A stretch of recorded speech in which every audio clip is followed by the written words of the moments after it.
What if 9 teenagers were put on trial with almost no evidence, and the entire country watched in silence?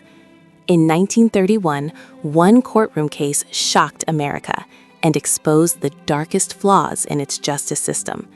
This is the story of the Scottsboro Boys, one of the most controversial trials in American history. It all began on a moving freight train in Alabama. 9 African-American teenagers were arrested and accused of assaulting 2 white women.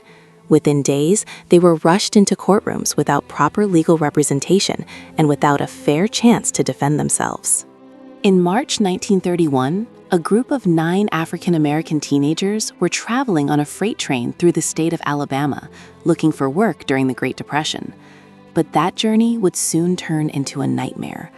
A fight broke out between some young men on the train. Shortly after, 2 white women accused the 9 teenagers of assault.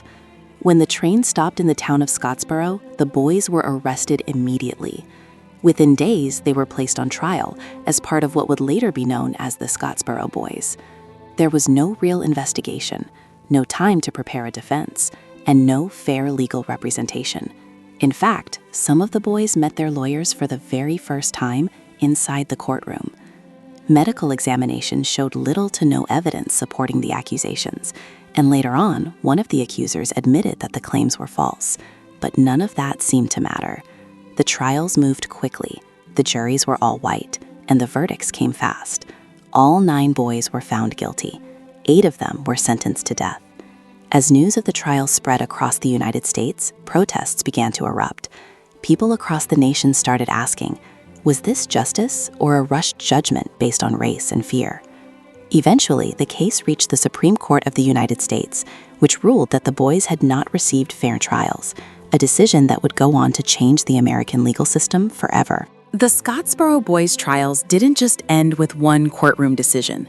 They continued for years, through appeals, retrials, and national protests.